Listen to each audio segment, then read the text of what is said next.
What's up, ladies and gentlemen? It's Brendan. I'm BManX45, and today we're coming at you with another video.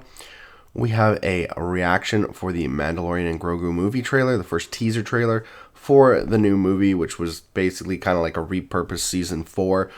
So we're going to see if, we think this is going to be worthy of a movie. Well, the first snippets of it, we won't really know until it actually comes out. So it's kind of interesting here. So we're going to look into it. We're going to take a look at what we kind of can glean from the movie trailer. It's at least it doesn't have a negative ratio. You got 48K down votes to the 136 up votes, so there's still some positivity about this, which is always really nice with a Star Wars project. But hopefully they knock it out of the park, because I really loved The Mandalorian season 1 and 2. Season 3 was kind of meh, but I'm hoping that they bring it back to where we can enjoy it, especially in the movie theaters. So let's get into it and let's take a look at this new trailer. Hey, if you enjoy this type of content, be sure to smash that like button, comment down below. We love to hear your thoughts. Subscribe to the channel and hit that bell for notifications, so you don't miss a single minute of the fun. All right.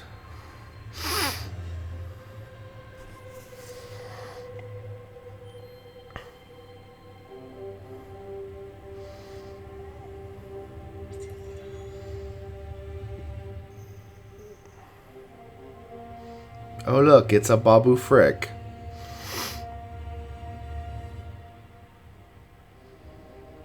The Sigourney Weaver.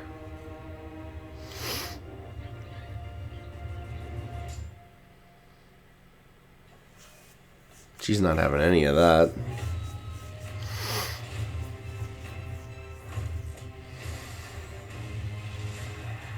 That looks pretty creepy. Like a turtle. So why is the Razor Crest back? like, why is the Razor Crest back? Oh, that's Zeb Aurelius. Oh, there's multiple Babu Fricks and a U-Wing. And a jacked hut.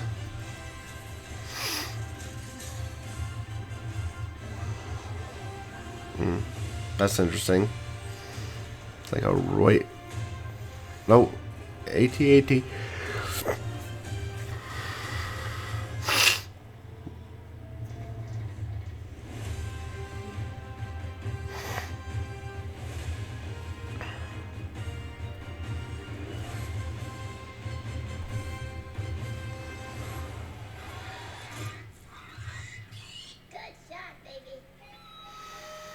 Gosh.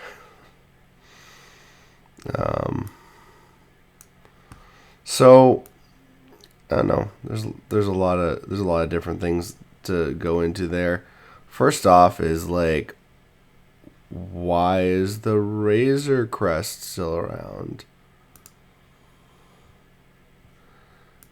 Like right here at the beginning here.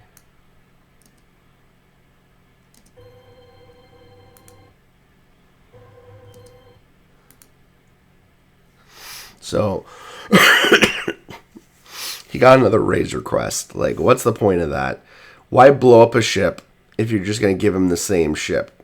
Like two seasons later. That to me is kind of silly. Like, there's supposed to be like a big emotional payoff when stuff happens. Like when you kill someone's horse, when you blow up their ship, when things change, there's supposed to be some kind of emotional payoff. Which doesn't exist when you just like, oh, we'll just give them the same ship. So that's, I mean, like, I like the Razor Crest. I wish it hadn't blown up in the first place. But like, they blew it up. They had a whole episode of him building a Naboo starfighter, and now it's like, nah, he's got the same ship back. So it's kind of funny. I mean, there's obviously other Razor Crests out there, but just the fact that he'd like go out of his way to find the same bloody ship is kind of funny. It just feels like kind of a nonsensical kind of like, oh well, we just thought we'd put that ship back there because you remember it was so cool. That to me feels like a little bit of a waste, like I said, of emotional payoff when you have something so close to you and it's parted from you. But yeah, we got the Razor Crest back. Yay!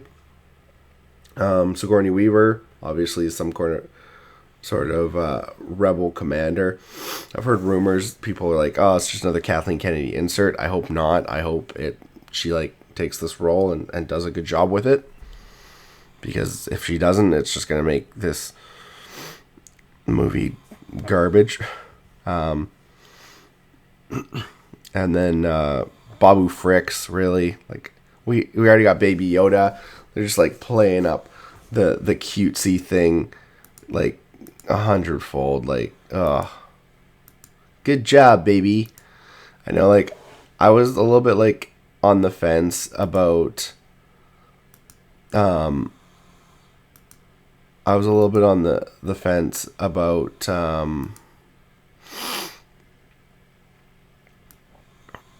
the whole there we go.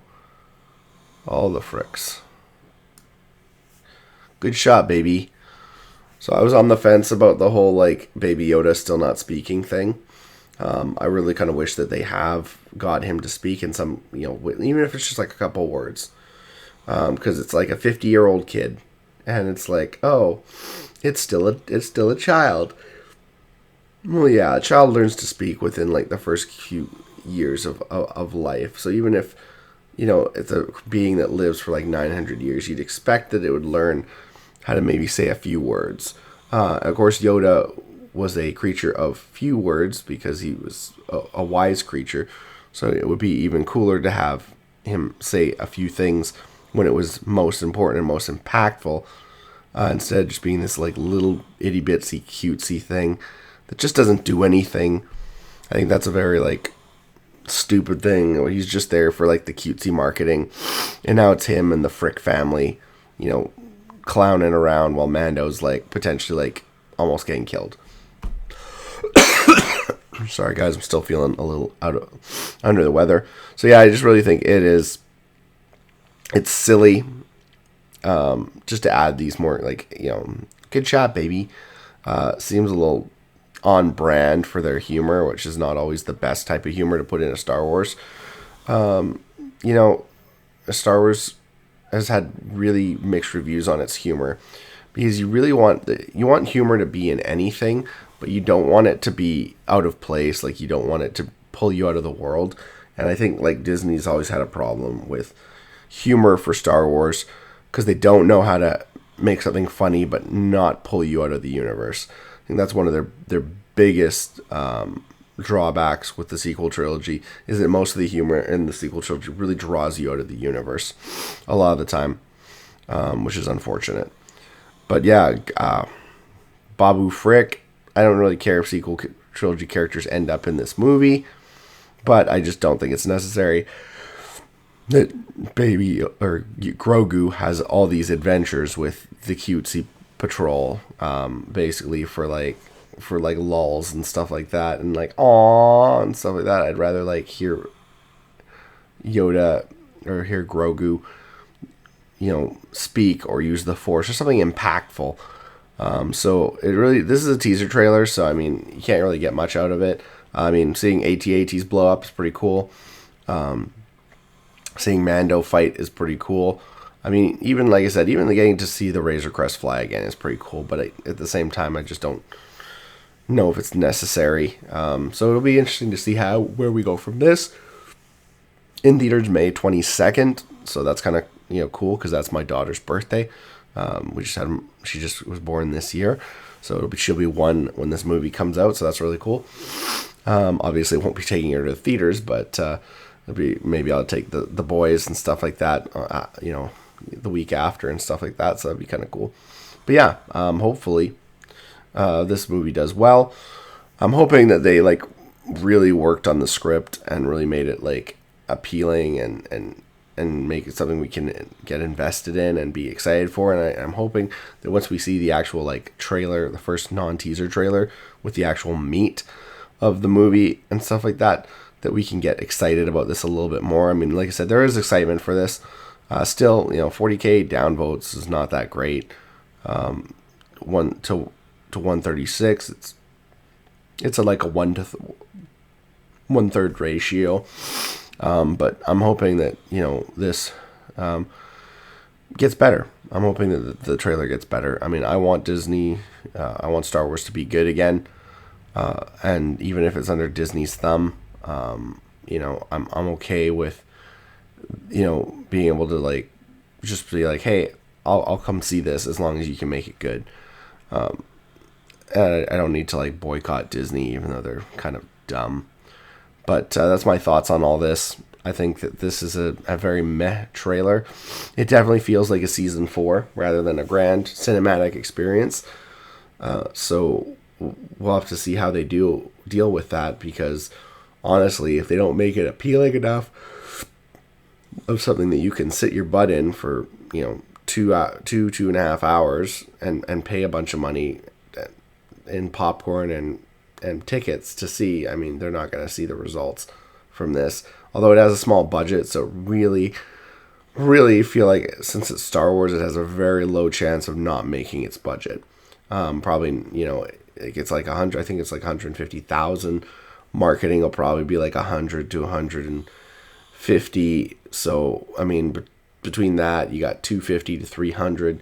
Be generous and say 250. They're only going to need to make $500,000 in order to recoup their costs, because basically ticket prices, they take half.